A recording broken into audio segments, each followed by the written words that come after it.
Bom dia, gente. Nosso grupo hoje vai falar um pouco sobre o surgimento da medicina social e suas curiosidades. Essa citação de Gutierrez foi tirada do primeiro artigo que nos foi passado pela professora como base para o nosso trabalho. Ela nos traz o princípio da medicina social, o que a medicina social foi para aquela época, porque antes o ambiente ele era visto como causador de todas as doenças. E a medicina social mostra que não, que existem outros fatores, né? Como as condições de vida de trabalho, como o fator psicológico, né? Então a medicina social nos mostra isso, que é necessário, até nos dias de hoje, ser analisado todo o contexto cultural, social, mental da pessoa para que ela chegue até aquela patologia, e não só o ambiente. Na verdade, a medicina surgiu através de ações sanitárias, como por exemplo, desinfecção urbana, atendimento e acompanhamento da população de baixa renda e etc. Com o advento da medicina social, observa-se também a organização das cidades, adequadas-se populações com os princípios direitos de higienização, salubridade, controle dos transportes e de diversos animais, tarefas domésticas e destino correto de lixo em geral. Com todas as ações, a medicina social busca construir uma saúde urbana mais centrada em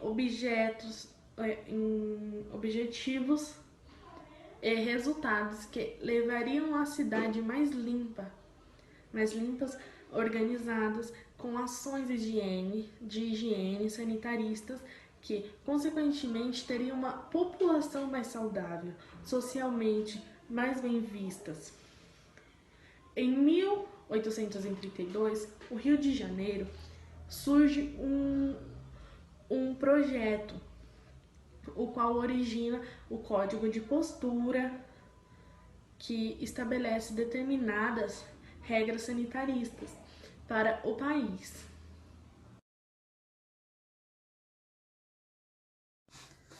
Foi no final do século XVIII que surgiu então a primeira máquina a vapor na Inglaterra.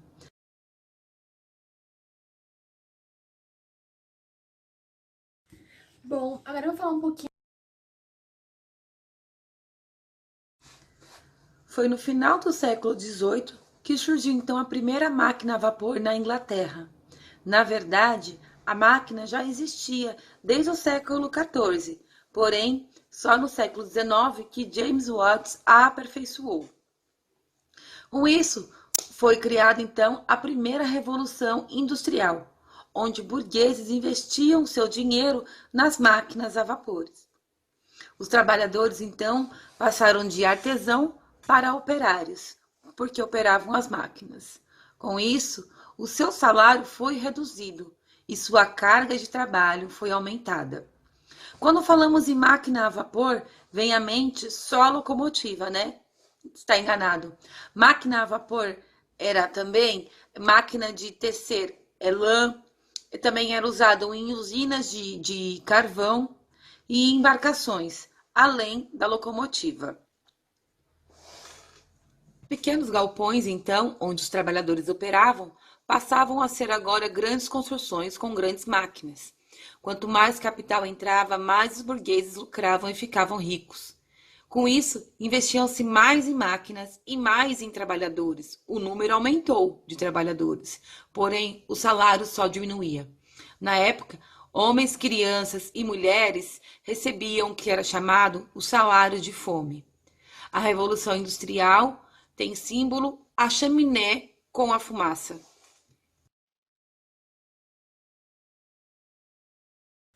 Bom, agora eu vou falar um pouquinho, em continuação com a Revolução Industrial, vou falar um pouquinho de como era a saúde do trabalhador nesse século XVIII e XIX.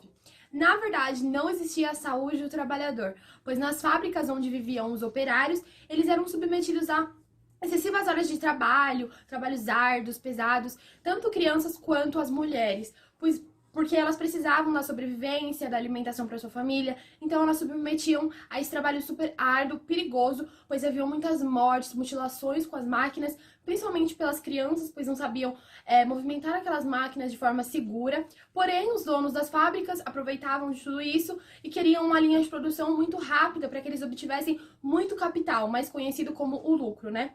Então, havia também médicos dentro daquele lugar para que mais rápido fosse a recuperação daqueles trabalhadores que se machucavam constantemente. Desta forma, os trabalhadores operários não aguentavam mais tudo isso. Eles estavam sempre em constante busca de um sindicato, de leis trabalhistas que eles deveriam ter por obrigação. Então, foi criado 2 movimentos conhecidos como o ludismo, que durou 5 anos, onde ficou conhecido como os quebradores de máquinas, pois os trabalhadores eles quebravam as máquinas para demonstrar aquele poder de que eles precisavam de mudanças naquele lugar. E também o cartismo, onde os trabalhadores eles continuavam com o objetivo de leis e direitos trabalhistas como associações e sindicatos. Podemos ressaltar também, ainda nesse período, que as doenças elas eram transmitidas de uma forma super rápida, principalmente nas fábricas onde os operários viviam, devido à falta de condição das fábricas, a higiene era super precária e as condições insalubres, e isso favorecia para o aparecimento das doenças e a disseminação muito rápida, como das principais doenças, tuberculose, a varíola, a gripe, entre outras doenças que mataram muitas pessoas nessa época.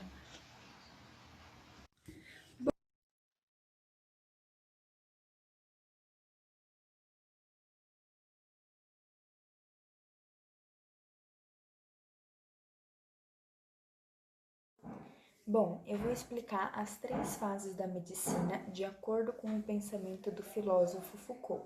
A primeira fase é a medicina de Estado, que ocorreu na Alemanha ali por volta do século XVIII. Naquela época, a Alemanha estava defasada economicamente e o trabalho estava completamente parado. Viu-se então que o Estado precisava de um planejamento e uma reorganização do país para que ele voltasse a funcionar. E todas essas paralisações, esse bloqueamento do trabalho e da economia começou a gerar preocupações com a saúde da população. Então, o Estado, junto da medicina, começaram a reorganizar o país, calculando dados epidemiológicos, prevenindo epidemias, legalizando a medicina, a entrega de diplomas, como uma forma de reestruturar o Estado.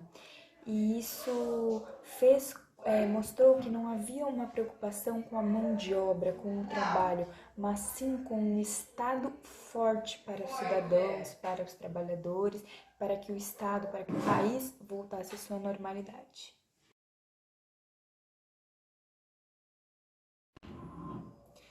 A segunda fase da medicina foi a medicina urbana. Ocorreu na França. Nesse período, a França era dividida em vários povos rivais entre si, mas com o tempo e nesse período eles perceberam que a unificação e um poder único para todos seriam melhor, por questões econômicas e questões políticas. Então, com esse grande aumento da urbanização para essa unificação, trouxe o quê? Muito lixo, essa urbanização desordenada aumentou os esgotos, amontoamentos, cadáveres, corpos de pessoas que não tinham condições para um caixão ou algo do tipo, eram jogados em qualquer lugar. Então o Estado percebeu que aquela situação não poderia ficar assim, que aquilo estava causando epidemias, aquilo estava causando doenças. E foi aonde surgiu a quarentena, com o propósito de isolar as pessoas em suas casas para que as doenças, por conta desses lugares insalubres da cidade, não se espalhassem facilmente.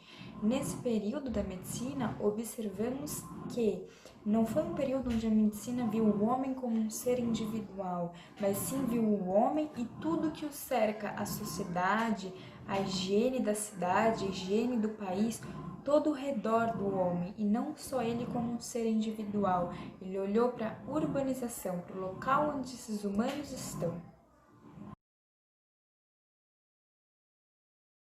O terceiro período da medicina foi marcada pela medicina do trabalho, onde o pobre, o trabalhador, que foi o centro desse período. Podemos observar, pensando nos outros períodos, que primeiro veio o Estado, depois a urbanização e depois o trabalhador foi pensado. Nesse terceiro período, estava em plena Revolução Industrial, aquela forte mão de obra, as fábricas muito cheias, e vale lembrar que os locais das fábricas eram insalubres, e aquela aglomeração de trabalhadores nas fábricas podiam facilmente gerar as epidemias. Então, a medicina veio, nesse período, com o propósito de pensar mais na insalubridade das fábricas para que esses trabalhadores não se contaminassem e levassem essas doenças para o resto da sociedade. Nesse período também surge a Lei dos Pobres. Só que temos que pensar que esse período não foi, vamos pensar nos pobres, mas sim, vamos prevenir os pobres de contraírem essas doenças para que os ricos depois não peguem essas doenças transmitidas pelos pobres.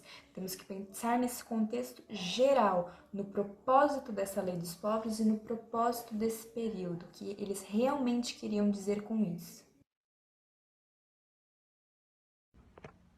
Nesse contexto histórico, o corpo era abordado como uma construção social e cultural.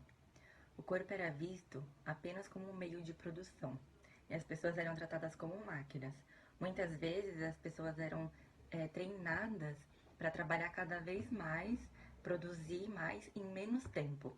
Então a qualidade de vida foi se perdendo, né? O bem-estar físico principalmente. E aí que entra a medicina social, porque ela vai fazer uma análise de todos esses fatores, né? E não apenas do ambiente, para mostrar que essas pessoas precisavam de um cuidado mais cauteloso.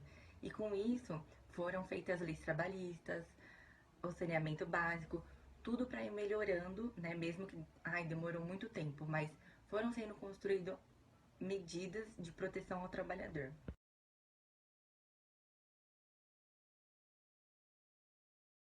O primeiro sinal de saneamento básico que tivemos no Brasil foi no Rio de Janeiro, ainda no século XVI, quando Estácio de Sá escavou o primeiro poço. Porém, o saneamento básico só ganhou força no ano de 1940, que foi no ano em que ele começou a ser comercializado. Até o século XIX, ainda não tínhamos esgoto e nem local para retirar esses dejetos.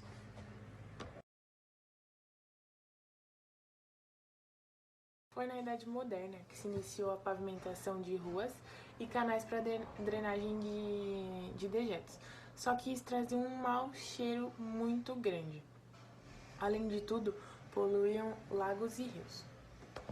O saneamento básico na era industrial era péssimo. Na Inglaterra e na França, na Bélgica, na Alemanha, as condições de vida eram péssimas e as moradias eram superlotadas e não tinham a mínima condição de higiene. Os dejetos eram armazenados mensalmente e levados para reservatórios públicos, né? No século XIX, No período colonial, a água era coletada em bicas e em fontes. A drenagem era feita apenas para terrenos e chafarizes, que no caso não era muito necessário, e o primeiro aqueduto do Brasil foi feito no Rio de Janeiro, em 1723. Na época de Dom João, a gente ainda não tinha, de fato, um saneamento básico que funcionasse. Eram feitas instalações sanitárias atrás da casa, que seriam fossas ou barris, e os escravos tigres que retiravam tudo isso. Já no período joanino, eles criaram a fiscalização dos portos, que consistia apenas na entrada de pessoas que não estavam doentes no Brasil. E eles também criaram uma rede de coleta para o escoamento da água.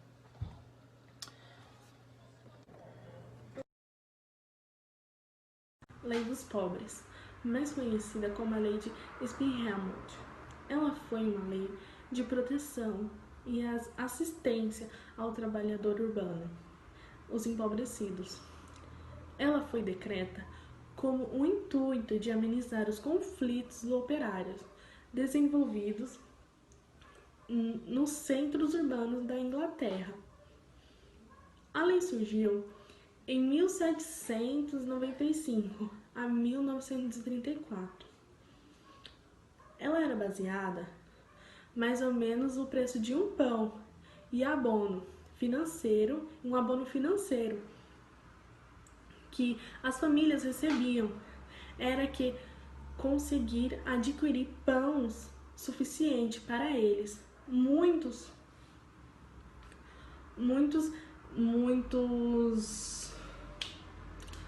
autores consideram que essa lei foi capaz de assegurar a pouco a voracidade de constituir, enfim, chamado um mercado de trabalho.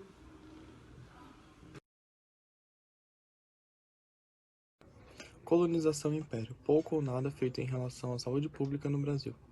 Os indígenas, vivendo no Brasil há centenas de anos, já conviviam com diversas doenças, mas tudo piorou quando os portugueses chegaram aqui. Junto dos portugueses vieram as chamadas doenças de branco, que é um termo que se referia às doenças trazidas pelos portugueses. Essas doenças eram comuns na Europa, mas para os indígenas não era normal, e aí eles acabaram morrendo por falta de imunidade. Milhares deles, na verdade. Poucas atitudes foram tomadas em relação à saúde durante os 389 anos de duração da colônia e império, e o acesso a tratamentos era conveniente aos que possuíssem terras, e as atitudes só foram tomadas com a chegada da família real portuguesa em 1808, e a intenção era tornar o Brasil o mais próximo da realidade vivida em Portugal.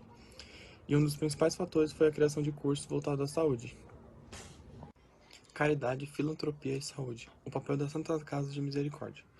Houve uma ligação entre as igrejas católicas, protestantes, evangélicas e o movimento espírita, entre outros.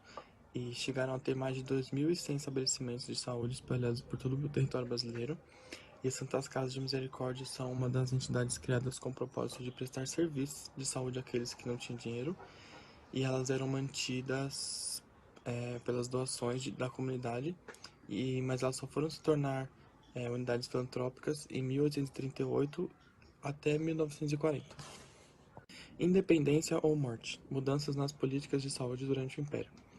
Antes de transformar as escolas em faculdades, Dom Pedro II criou o órgão para vistoriar a higiene pública, principalmente no Rio de Janeiro.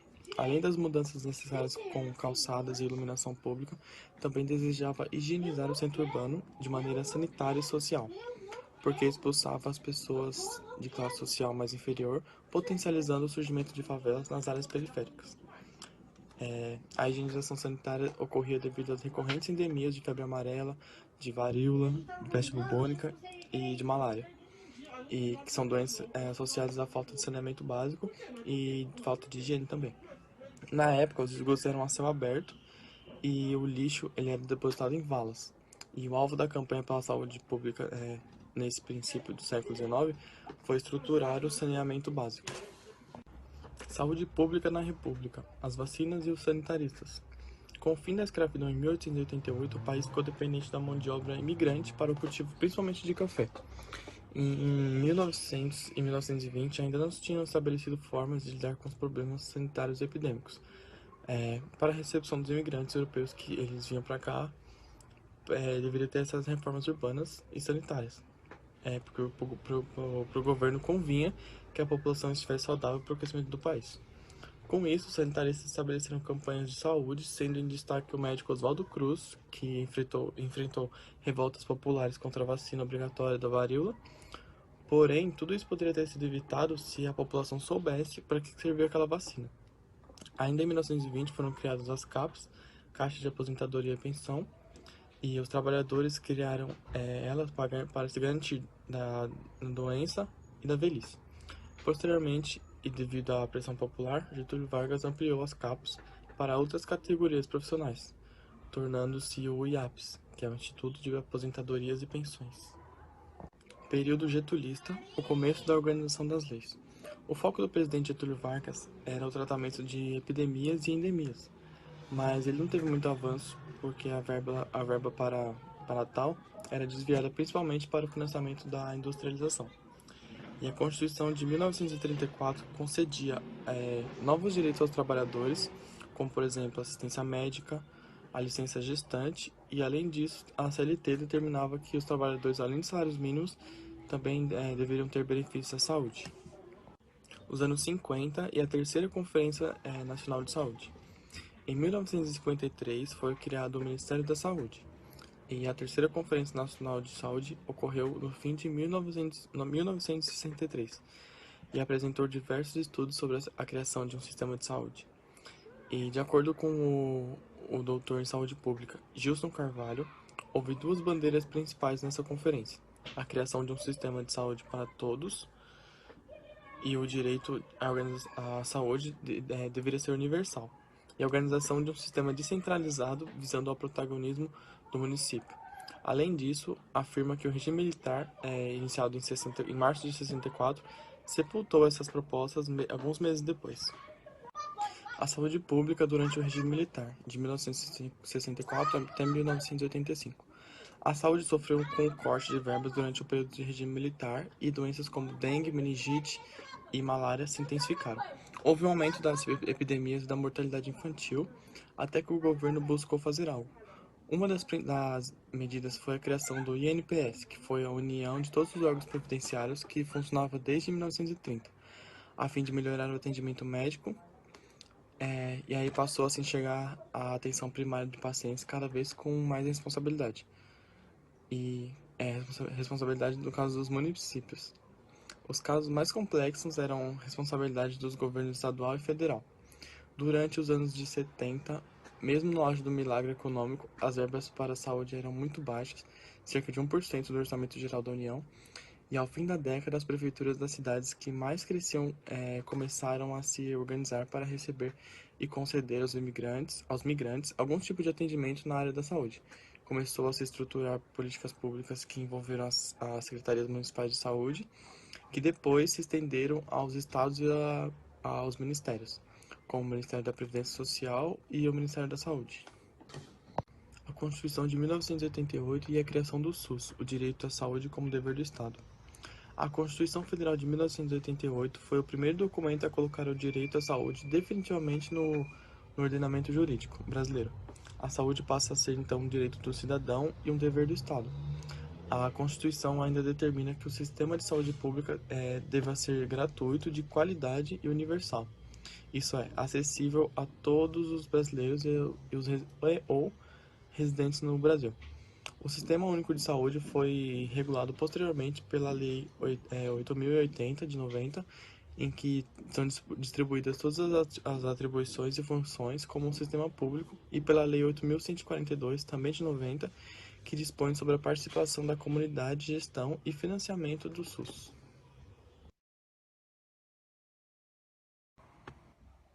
Como curiosidades, a gente pegou primeiro uma imagem, que é uma obra de Tarsila do Amaral, que chama Operários.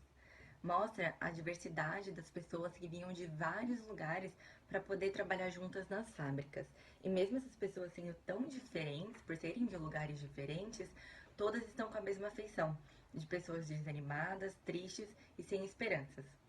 Ao lado, nós temos uma charge que representa como as pessoas eram desvalorizadas, como a saúde do trabalhador foi se perdendo, né? E como as máquinas eram mais valorizadas que os próprios trabalhadores.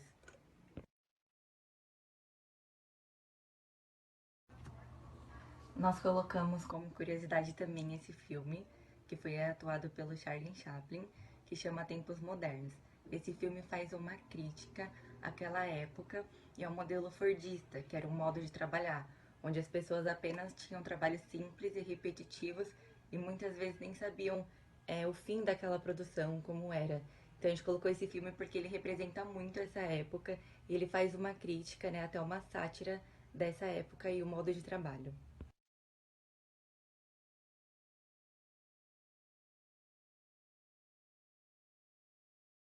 Vamos, pode chegar pra cá que vai começar a revolução, hein? Hoje a revolução industrial, hein, Lado? Sobrou uma grana com a mais-valia. É o capital, capital, capital, tal, dizia ela. A burguesia que aprendeu com Adam Smith. Na Grã-Bretanha que se inicia revolução industrial, ao carvão e ferro, matérias-primas E na máquina investir. Artesão tá fora dessa, não tem lugar aqui. sai daqui, sai daqui, sai daqui, sai daqui, sai daqui, sai daqui. Vai, vai, vai, sai daqui, sai daqui, sai daqui, sai daqui, sai daqui, sai daqui. Vai, vai, vai, sai daqui, sai daqui, sai daqui, sai daqui, sai daqui, sai daqui. Vai, vai, vai, vai, vai. Pra zona urbana, o povo migra, mas se dão mal, se dão mal, se dão mal, mal, mal, quase 18 horas por dia. Sindicato tem que agir. E aí, Hansen, vamos dar uma acelerada nessa produção aí, legal? Isso aí, do jeito que o patrão gosta. Vamos rápido, vai! Sobrou uma grana com a mais-valia. É o capital, capital, capital, tal, tal, dizia ela. A burguesia E aprendeu com Adam Smith. Na Grã-Bretanha que se inicia Revolução industrial, industrial, ao carvão e ferro. matérias-primas E na máquina investir. Pra zona urbana, o povo migra. Mas se dão mal, se dão mal, se dão mal, mal, mal, quase 18 horas por dia. Sindicato tem. E aí, não sei, vamos que vamos, pode chegar pra cá que vai começar a revolução, hein? Hoje a revolução industrial, hein, Lado? Sobrou uma grana com a mais-valia. É o capital, capital, capital, tal, tal, dizia ela. A burguesia que aprendeu com Adam Smith. Na Grã-Bretanha que se inicia revolução industrial, industrial, ao carvão e ferro, matérias-primas E na máquina investir. Artesão tá fora dessa, não tem lugar aqui. Sai daqui, sai daqui, sai daqui, sai daqui, sai daqui, sai daqui. Vai, vai, vai, sai daqui, sai daqui, sai daqui, sai daqui, sai daqui, sai daqui. Vai, vai, vai, sai daqui, sai daqui, sai daqui, sai daqui, sai daqui, sai daqui. Vai, vai, vai, vai, vai. pra zona urbana, o povo migra, mas se dão mal, se dão mal, se dão mal, mal, mal, quase 18 horas por dia. Sindicato tem que agir. E aí, Hansen, vamos dar uma acelerada nessa produção aí, legal? Isso aí, do jeito que o patrão gosta. Vamos rápido, vai! Sobrou uma grana com a mais-valia. É o capital, capital, capital, tal, tal, dizia ela. A burguesia que aprendeu com Adam Smith. Na Grã-Bretanha que se inicia Revolução industrial, industrial, ao carvão e ferro, matérias-primas e na máquina investir. Pra zona urbana, o povo migra, mas se dão mal, se dão mal, se dão mal, mal, mal, quase 18 horas por dia. Sindicato